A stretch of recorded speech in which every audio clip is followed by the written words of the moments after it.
Today, I'm diving into Freya and why she's one of the most fun heroes Blizzard has ever added. I've got my first impressions straight from early access, and after playing most DPS heroes at the highest ranks, I've got a solid read on where Freya fits in and where she might catch players off guard. I've had a blast trying her out, and I'm certain she's going to become one of my new mains. Let's break down how strong she really is and what you need to watch out for with this high-skill brawling sniper. Freya is built for players who love mobility, precision, and mechanical skill. Some of the more recent hero releases have a ton of different abilities and quirks and can feel a little bit bloated, but Freya's kit is very clean and streamlined. Her standout feature is her unique movement abilities that you have to use in order to more quickly fire your key damaging ability. Think Sojourn's mobility with Hanzo's damage potential mixed a little with Echo's movement. She rewards players who can hit shots consistently while staying unpredictable with her movement. If you're looking for a high-skill DPS hero that feels fast, fluid, and punishing in the right hands, Freya definitely fits that role.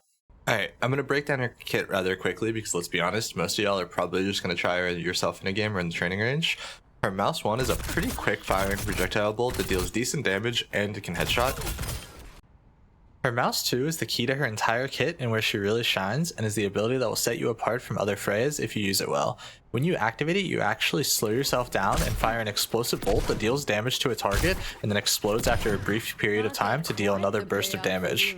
And it really hits. It's capable of two-shotting 250 HP characters, and it even can headshot, making an initial burst of damage even more bursty. The really unique and cool thing about this ability is that it slows you down even if you're in the sky. So that means if you're jumping off of high grounds, you can sort of in a sense glide a bit and land your shots, and it's really cool and cinematic, and it makes for some really cool movement potential. So with her Mouse 2, it reloads automatically after the bolt you shoot explodes, but what makes her ability so important and makes her kit really flow super well together is that dashing also reloads her bolts. This lets her do a really insane amount of DPS really quickly if you're landing all your shots. Remember that this is open queue Roadhog, so the damage won't be as crazy as it looks here, but it's still a ton of damage potential. Her E ability Updraft is fairly simple, it just launches you into the air, but what's really important with this ability is comboing it with your dashes, allowing you to have a pretty insane amount of uptime if you cycle your cooldowns well.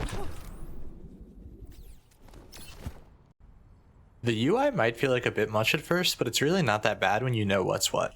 The top two symbols show your dash charges, and the bottom three show her passive ability Bounty Hunting. After landing 3 final blows, you get a bonus 25% ult charge. This works even if you have ult already, so if you have ult and you get a third final blow, when you use that ult, you'll retain 25% ult charge towards your next one. Speaking of her ult, I actually think it's the weakest part of her kit. It's a skill shot that takes a decent amount of time to charge and slows you down when you're charging it, but when you hit a target directly, it hinders them and pulls in nearby enemies like a grab before exploding pretty quickly afterwards. If you miss, it still explodes after time, but without the hinder and pull effect, it charges pretty fast, and because of her passive means you should be pretty liberal with your use of it. Just make sure that when you do use it, you're trying to combo it with an exploding bolt to really get like the max value out of the explosion, because like I said, it pulls them in, right? And the exploding bolts do have a bit of AoE damage to them. Lastly, I want to talk about her perks. Both of her minor perks are pretty good, but there's a pretty clear winner to me. Frost Bolts makes it so that enemies hit by 3 regular bolts in quick succession are slowed by 20% for 2 seconds, and Tracking Instinct makes it so that critical health enemies are revealed to you. Frostbolts is insane for pretty obvious reasons. Having that strong of a slow effect with no cooldown on a fast firing weapon is just insane. Not only does it annoy the enemy and make them have a harder time chasing you or your teammates down, it also makes it much easier to hit the big burst damage right clicks on them. Tracking Instincts is definitely strong too though.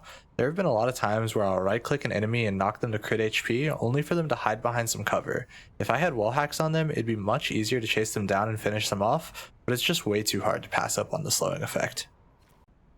Both of her major perks are pretty good too, and I really like the design for both of them because both of them encourage a different playstyle, and I think that's what perks should really aim to do.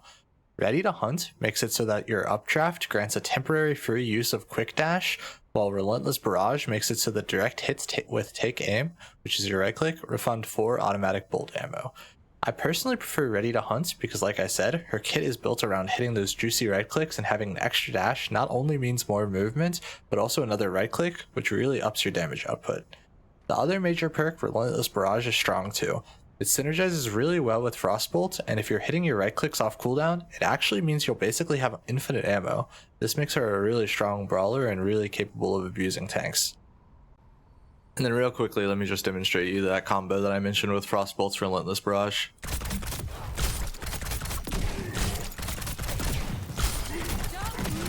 So as you can see, every time I hit one of my mouse 2s, it gives me 4 ammo back, which, you know, especially when I'm combining it with my dashes, makes it so I have a really steady damage output. Alright then, that covers all her abilities and mechanics. So let's take her out for a spin and show you some gameplay and talk about how to play her properly. Freya's kit flows incredibly well, allowing a highly skilled player to mix up their playstyle quickly and on the fly. She can brawl with her tank while staying mindful of her squishy 225 HP pool, and then quickly adjust using her updraft for duels or to find picks or damage on the squishy heroes in the back. You can engage with updraft to shoot a right click, and then you start dashing around to dodge and stay unpredictable while launching more high damaging right clicks. This will put a ton of pressure on the backline and the DPS, forcing them to be careful of your burst damage and slow down and heal each other, and then you can just land and help clean up the tank and brawl with your primary bolts.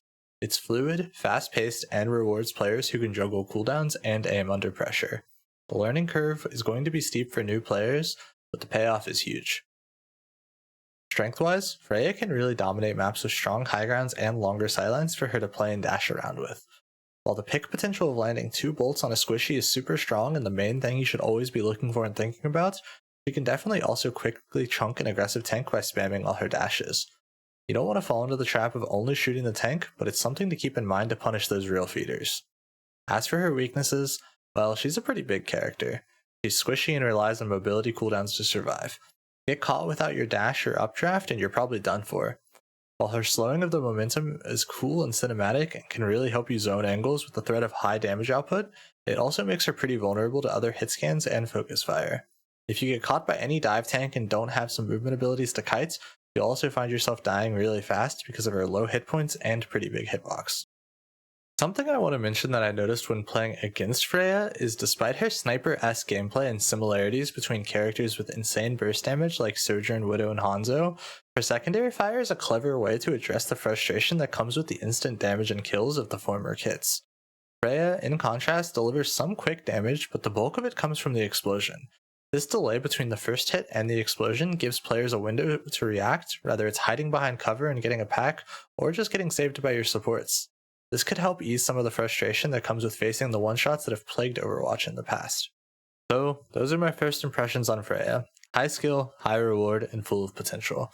She's fun, fresh, and is definitely going to make waves in the meta, and I'm so stoked to add her to my hero pool. It should be interesting to see how players adapt to her and how she's going to exist in the game when you compare her to characters like Sojourn and Hanzo. I really also want to know what you think. Will Freya become a must pick or is she more niche? Drop your thoughts in the comments, and if you found this helpful, please like, subscribe, and I'll see you in the next video. Peace out. Oh my god. Ult of the day? It's just what people are saying. Like, I'm humbled.